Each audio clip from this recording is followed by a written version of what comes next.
Labas. Šiandien 4. kursų spalvų paslaptys diena. Ir šiandien mes tyrinėjame temperatūrą. Ne tą temperatūrą, kuri yra lauke, ne tą temperatūrą, kuri yra su mumis, bet tą temperatūrą, kurią turi visos spalvos. Ir aš jau prieš tai kalbėjau, imam šaltą mėlyną, šiltą mėlyną, šaltą raudoną, šiltą raudoną. Tai vat ir pakalbėsim apie tai, kas yra šalta, kas yra šilta ir kas mums iš to, kodėl verta tai žinoti.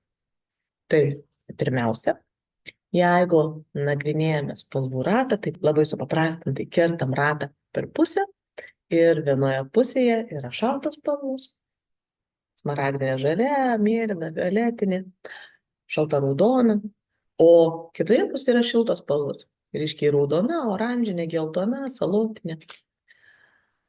Žinome, kas šiltos spalvos, o kas šaltas ir kas mums iš to. Tai pirma, šiltos ir šaltos spalvos kuria skirtingą nuotaiką. Ir galima galvojant apie savo darbo atmosferą, nuotaiką, pagalvoti, kurių spalvų norisi. Nes tradiciškai šiltos spalvos asocijuojasi su ugnim, saule, šiluma, energija. Tai kai norisi linksmos nuotaikos, kai norisi jaukumo, artumo, renkamės geltonas, oranžinės, raudonas, šiltas spalvas. Jeigu norim ramybės, kažkokias asocijuojasi su vandeniu, su dangum, su tyluma, ramuma, su melancholija, imame šaltas spalvas. O jeigu norim dinamikos, jeigu norim intensyvumo, energijos, ką tada imam? Šiltas, bet ryškias spalvas, intensyvias šiltas spalvas. Ir taip derinam viską. Antras dalykas, kurį svarbu žinoti, yra tai, kad mūsų akis yra sukurtos taip, kad pirmiausia pamato ryškias spalvas. Pirmiausia, turbūt pamatėt mano šaliką, ar ne? Jeigu sėdėčiau šitaip, ar ne, kažką kitą matytumėt pirmą. Bet greičiausiai dėmesys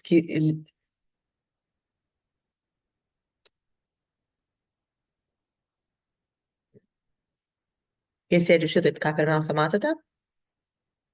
Mano šaliką. Jeigu sėdžiu šitaip, dėmesys vis tiek krypsta kur? Į raudonas dėmes greičiausiai ir tik paskui keliauja apžiūrėti visų kitų dalykų. Tai šiltos spalvos mums tarsi lenda į priekį, pačios lenda į akis ir prisitraukia arčiau. Tai kai mes norime paveikslą, pavaizduoti kažką, kas yra arčiau mūsų, mes vien sušildydami spalvas galime jį patraukti arčiau ir lygiai taip pat pašaldydami spalvas galime pastumti toliau. Ir įsivaizduokite, jeigu piešiate peizažą, tai kas tada?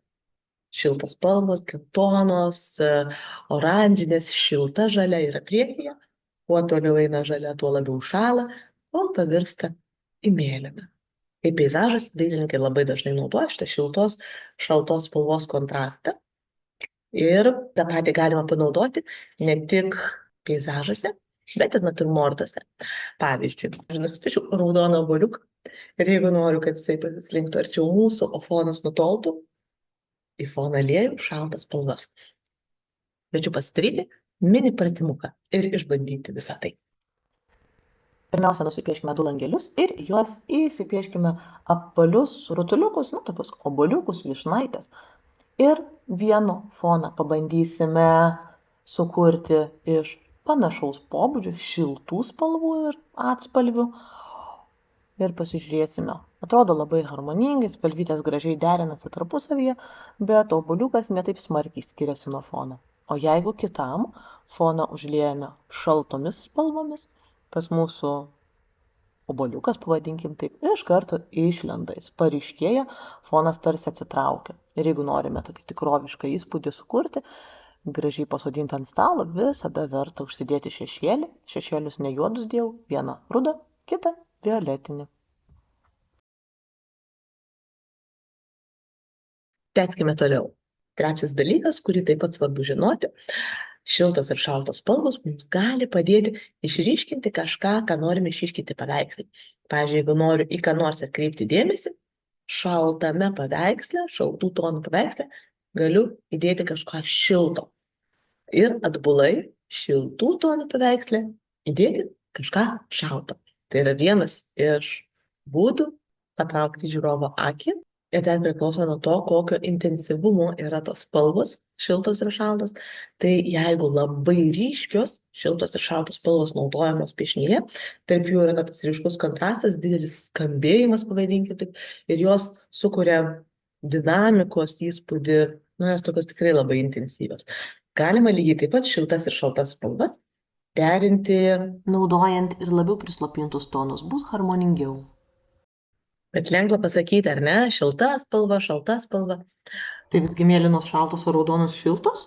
Per spalvų ratą mes taip pat žiūrėjom, ar ne? Pavažiuoja į vieną pusę sušyla, pavažiuoja į kitą pusę atšala.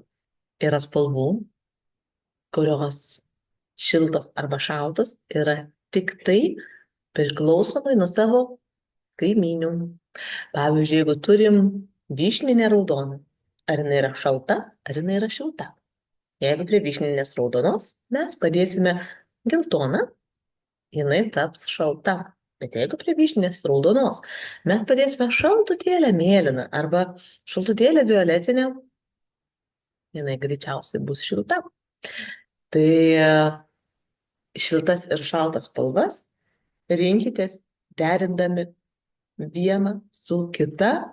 Tas pats ir su visais kitais atspalviais, net ir geltona, kurią sakom šiltutėlė spalva, bet tai taip pat gali būti arba šiltesnė, arba šaltesnė.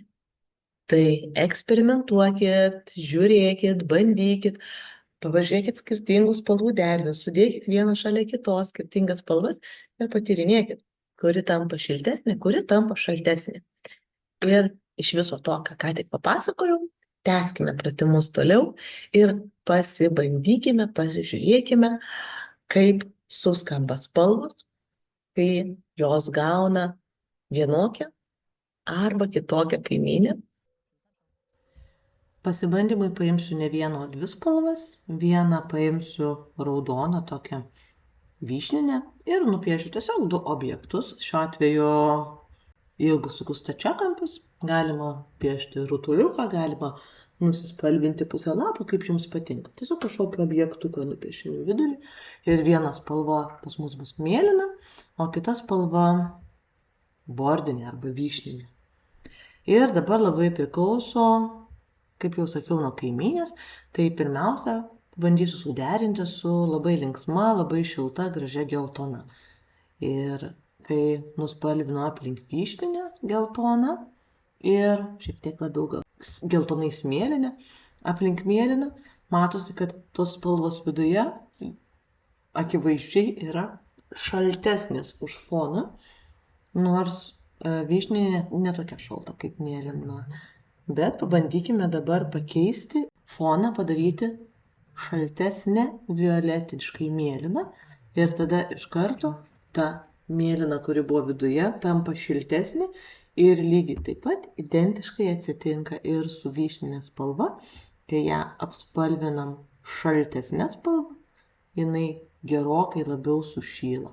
Ir šiandien pabandykite sukurti tokius mini paveiksliukus, keletą skirtingų paveiksliukų, kur tiesiog naudojate spalvas ir tikrinate, kaip skamba ta spalva santykyje su kitomis spalvomis aplink ją.